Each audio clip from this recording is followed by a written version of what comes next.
What's up, YouTube? Today we're going to be talking about a 5K race I did this weekend in which I attempted to break 11-minute miles. Let's go. So, the trouble I had trying to run this 5K is I don't know how fast I am. It's a problem a lot of beginners have. You've only run one or two races maybe. You don't know how fast you should run the first mile in order to not burn out. You don't know if you should go out slow or fast.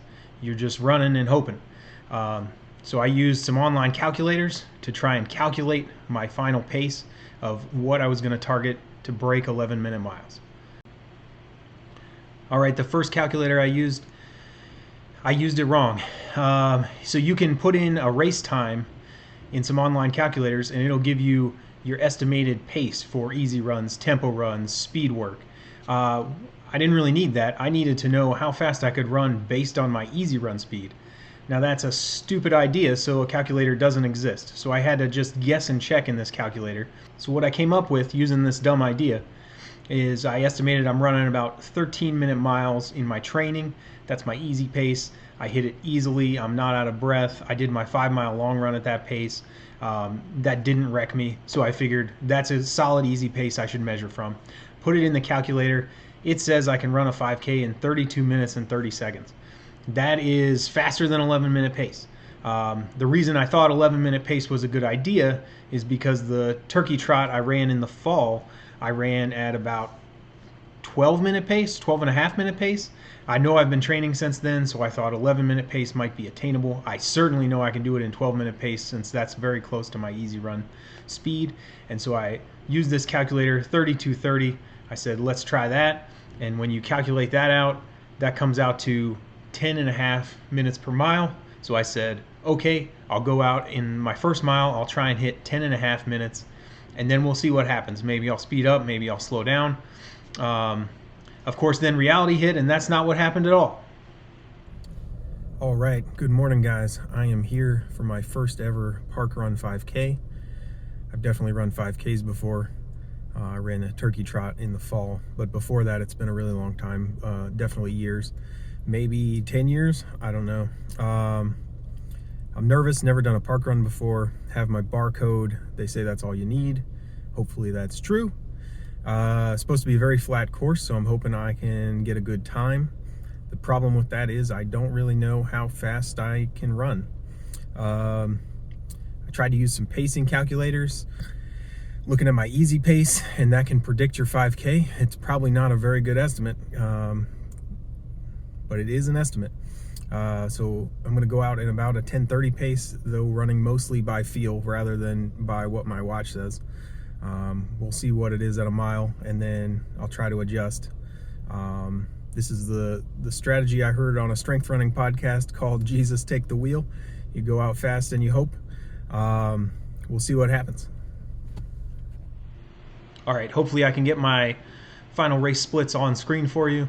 As you can see, I went out too fast. I went out in my first mile in 9:17 pace. That is much faster than 10.5 minutes, which is what I was attempting to do. And part of that is I was trying to run by feel rather than staring at my watch the whole first mile. I ran out for 20-30 seconds. I checked my watch. It said I was going at 11-minute miles, and I thought, oh no, I need to speed up. So I sped up, and I sped up way too much. So 9:17 for the first mile. Not a consistent 9:17, but a slow and then fast 9:17, probably the worst way to do it. Mile 2, I slowed down. I feel like I ran a really good 2-mile race, but mile 2 came in at 9:52. That's not bad. That's still under my goal pace, and I was pretty pumped at that point that I was going to really come home with a great time. And the trouble with that is I was exhausted. So at about 1.8 miles, I thought, oh no, this is bad. I have 1.3 miles to go and I'm exhausted. So I knew I probably was going to slow down, but I just held on as best I could. Came home in the last mile was 10:12, which is still under the 10:30 pace I was shooting for. So really happy with the result.